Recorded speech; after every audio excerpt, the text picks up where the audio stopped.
Champions ട്രോഫിയുടെ semi ലൈനപ്പിന്റെ ചിത്രം ഇപ്പോൾ ഏറെക്കുറെ വ്യക്തമായിട്ടുണ്ട്. ഇന്നത്തെ വീഡിയോയിലൂടെ ചാമ്പ്യൻസ് ട്രോഫി സെമി ഫൈനൽ പോസിബിലിറ്റികളാണ് നിങ്ങളോട് പങ്കുവയ്ക്കുന്നത്. വീഡിയോയിലേക്ക് കടക്കും മുൻപ് ആദ്യമായിട്ട് നിങ്ങൾ ഈ ചാനൽ കാണുന്നെങ്കിൽ പുതിയ ക്രിക്കറ്റ് അപ്ഡേറ്റുകൾക്കായി ചാനൽ ഇപ്പോൾ തന്നെ മറക്കാതെ സബ്സ്ക്രൈബ് ചെയ്തു വെച്ചേക്കുക. ഇന്നത്തെ വീഡിയോയ്ക്ക് മുൻപ് വേഗത്തിൽ നിങ്ങളുമായി ഒരു എക്സൈറ്റിംഗ് കാര്യം തന്നെയാണ് ഇന്നത്തെ വീഡിയോയിലൂടെ പങ്കുവയ്ക്കുന്നത്. നിങ്ങളിൽ പലരും ഒരു ന്യൂജൻ ഗെയിമിംഗ് പ്ലാറ്റ്ഫോം അന്വേഷിച്ച് നടക്കുകയാണെങ്കിൽ ഗെയിം കളിക്കുന്നതിനൊപ്പം എക്സൈറ്റിംഗ് റിവാർഡുകളും നിങ്ങൾക്ക് സ്വന്തമാക്കണമെങ്കിൽ ഇതാ നിങ്ങൾക്കായി എത്തിയിരിക്കുന്ന ഒരു സവിശേഷമായ ഗെയിമിംഗ് പ്ലാറ്റ്ഫോം. ഇന്ത്യയിലെ ടോപ്പ് ഗെയിമർമാരുടെ ഏറ്റവും പ്രിയപ്പെട്ട പ്ലാറ്റ്ഫോമായ സ്റ്റാർക്സിനെ പറ്റിയാണ് ഈ വീഡിയോയിലൂടെ നിങ്ങളുമായി പങ്കുവയ്ക്കുന്നത്. വെറുതെ ഗെയിം കളിക്കുക മാത്രമല്ല, മത്സരത്തിനൊപ്പം തന്നെ എക്സൈറ്റിംഗ് റിവാർഡ്സ് ആണ് നിങ്ങളെ ഈ ഒരു പ്ലാറ്റ്ഫോമിലൂടെ കാത്തിരിക്കുന്നത്. ഫണ്ടിനോടൊപ്പം കളിച്ച് വലിയ വിജയങ്ങൾ നേടാൻ ഈ ഒരു പ്ലാറ്റ്ഫോം നിങ്ങളെ സഹായിക്കുന്നുണ്ട്. ക്രാഷ് ഗെയിംസ് ഉൾപ്പെടെ നിരവധി ഗെയിംസ് ആണ് ഈ ഒരു പ്ലാറ്റ്ഫോമിൽ അവൈലബിൾ ആയിട്ടുള്ളത്. എന്റർടൈൻമെന്റ് ഫണ്ടിനൊപ്പം തന്നെ നിങ്ങൾക്കൊരു വരുമാനം കൂടി ഈ ഒരു പ്ലാറ്റ്ഫോം പ്രൊവൈഡ് ചെയ്യുന്നുണ്ട്.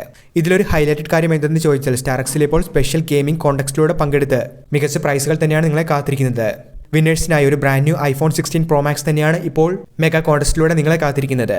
പ്ലാറ്റ്ഫോമിന്റെ ലിങ്ക് താഴെ കമന്റിലും ഡിസ്ക്രിപ്ഷനിലും ഉണ്ട്. അപ്പോൾ ഇന്ന് തന്നെ നിങ്ങൾ ഈ പ്ലാറ്റ്ഫോമിലൂടെ മികച്ച നേട്ടങ്ങൾ കൈവരിക്കാനായി തയ്യാറായിക്കോളൂ.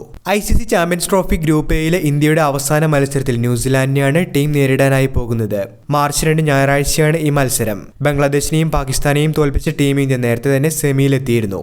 എന്നാൽ കരുത്തരായ ന്യൂസിലാൻഡിനെ തോൽപ്പിക്കാനാകുമോ എന്ന് തന്നെയാണ് ഏവരും ഉറ്റുനോക്കുന്നത്. നിലവിൽ രണ്ട് ടീമുകളും ശക്തമായതിനാൽ തന്നെ മത്സരം തീപാറുമെന്നുള്ള കാര്യവും ഉറപ്പായിട്ടുണ്ട്. സെമിഫൈനലിൽ ഏറ്റുമുട്ടുന്ന ഗ്രൂപ്പ് എയിലെ ഒന്നാം സ്ഥാനക്കാരും ഗ്രൂപ്പ് ബിയിലെ രണ്ടാം സ്ഥാനക്കാരുമാണ്. സമാനമായ രീതിയിൽ രണ്ടാം സെമിഫൈനൽ പരിഗണിക്കുകയാണെങ്കിൽ ഗ്രൂപ്പ് ബിയിലെ ഒന്നാം സ്ഥാനക്കാരും ഗ്രൂപ്പ് എയിലെ രണ്ടാം സ്ഥാനക്കാരും തമ്മിലായിരിക്കും മത്സരം നടക്കുക.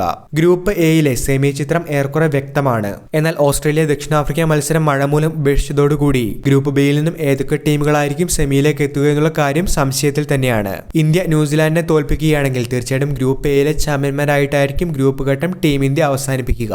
നിലവിലെ ഗ്രൂപ്പ് ബിയിലെ സാധ്യതകൾ നോക്കുകയാണെങ്കിൽ ദക്ഷിണാഫ്രിക്ക ഒന്നാം സ്ഥാനക്കാരും ഓസ്ട്രേലിയ രണ്ടാം സ്ഥാനക്കാരുമായി സെമിയിലെത്താനുള്ള സാധ്യതകളാണ് കാണുന്നത്. നെറ്റ് റൺ റേറ്റിൽ ദക്ഷിണാഫ്രിക്കയാണ് മുന്നിലുള്ളത്. ഓസ്ട്രേലിയയ്ക്കും ദക്ഷിണാഫ്രിക്കയും 3 പോയിന്റുകൾ വീതമാണുള്ളത്.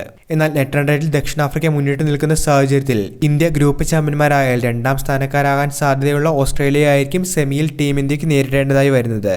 ഓസീസുമായുള്ള സെമി തീർച്ചയായിട്ടും ടീം ഇന്ത്യയെ സംബന്ധിച്ച് അത്ര എളുപ്പമുള്ള കാര്യമാകില്ല. ജോഫ്ര ആർച്ചറും മാർഗൂഡും അടങ്ങുന്ന ഇംഗ്ലണ്ടിന്റെ കരുത്തരായ ബോളിംഗ് നിരക്കെതിരെ 350 ചേസിംഗ് ആണ് ഓസ്ട്രേലിയ കഴിഞ്ഞ മത്സരത്തിൽ നടത്തിയത്.